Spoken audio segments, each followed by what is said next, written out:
రాజకీయాల్లో సామాన్య ప్రజలకు గౌరవ స్థానం కల్పించిన మహోన్నత వ్యక్తి ఎన్టీఆర్ అని రాజమండ్రి నగర ఎమ్మెల్యే ఆదిరెడ్డి శ్రీనివాస్ కీర్తించారు. తెలుగుదేశం పార్టీ ప్రతిష్టాత్మక మహానాడు కార్యక్రమం 2వ రోజు సందర్భంగా రాజమహేంద్రవరం నగరంలోని హోటల్ జగదీశ్వరిలో నిర్వహించిన సమావేశానికి రాజమహేంద్రవరం సిటీ ఎమ్మెల్యే ఆదిరెడ్డి శ్రీనివాస్ ముఖ్య అతిథిగా హాజరయ్యారు. ఈ సందర్భంగా పార్టీ శ్రేణులు, అభిమానుల మధ్య ఉత్సాహభరిత వాతావరణం నెలకొంది. మహానాడు 2వ రోజు కార్యక్రమాన్ని పురస్కరించుకొని విశ్వవిఖ్యాత నట సార్వభౌముడు, తెలుగుదేశం పార్టీ వ్యవస్థాపకులు నందమూరి తారక రామారావు జయంతిని నిర్వహించారు. ముందుగా ఎన్టీఆర్ చిత్రపటానికి ఎమ్మెల్యే ఆదిరెడ్డి శ్రీనివాస్ పూలమాలలు వేసి నివాళులర్పించారు. ఈ సందర్భంగా ఎమ్మెల్యే ఆదిరెడ్డి శ్రీనివాస్ మాట్లాడుతూ ఎన్టీఆర్ తెలుగు ప్రజల ఆత్మగౌరవాన్ని ప్రపంచానికి చాటి చెప్పిన మహానేత అని కొనియాడారు. సాధారణ ప్రజలకు రాజకీయాల్లో గౌరవ స్థానం కల్పించిన మహోన్నత వ్యక్తి ఎన్టీఆర్ అని పేర్కొన్నారు.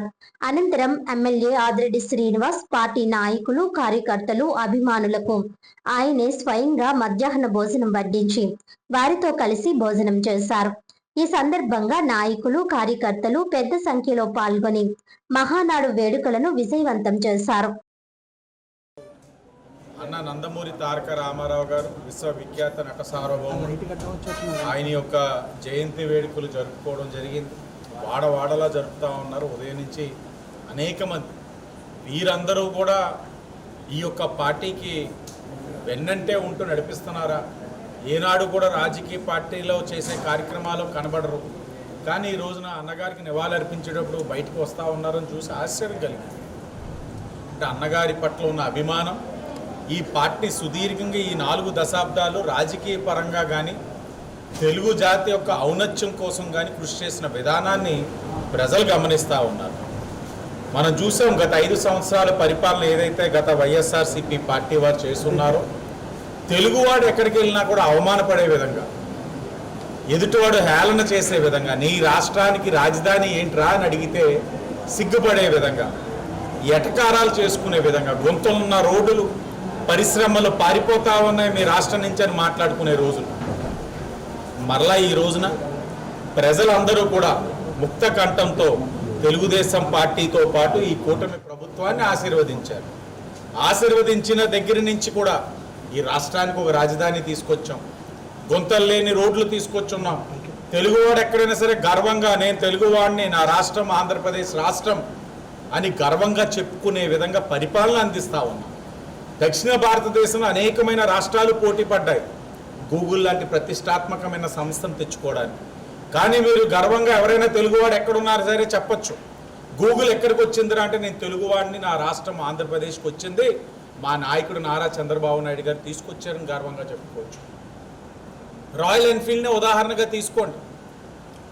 మొదటి రోజు నుంచి కూడా వాళ్ళు తమిళనాడు తప్ప వేరే రాష్ట్రానికి వచ్చిన పరిస్థితులే లేవు. మొట్టమొదటిసారిగా తమిళనాడుని దాటి బయటకు వచ్చిన రాష్ట్రం ఈ తెలుగు రాష్ట్రం, ఆంధ్రప్రదేశ్ రాష్ట్రం. ఇవన్నీ కూడా ఎవరు సాధించారంటే తెలుగుదేశం పార్టీ సాధించింది, కూటమి ప్రభుత్వం సాధించింది, నారా చంద్రబాబు నాయుడు గారి యొక్క నాయకత్వంలో సాధిస్తూ ఉన్నాం. ఎవరు దీనికి ఇచ్చిన స్ఫూర్తి అనంటే అన్న నందమూరి తారక రామారావు గారు. ఆనాడు పార్టీ స్థాపించినప్పుడు నెలకొన్న పరిస్థితులను గుర్తు చేస్తూ ఉన్నాం. తెలుగు వాడంటే చులకన భావం, తెలుగు రాష్ట్రం అంటే చులకన భావం. అలాంటి పరిస్థితుల నుంచి ఈరోజు మీరు గమనించండి, భారతదేశంలో వచ్చే ప్రతి రూపాయి పెట్టుబడిలో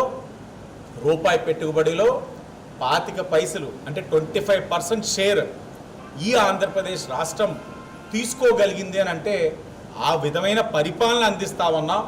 ఆ దక్షతతో పనిచేస్తూ ఉన్నారు నారా చంద్రబాబు నాయుడు గారు, పవన్ కళ్యాణ్ గారు, ఐటీ విద్యాశాఖ మంత్రి లోకేష్ గారు.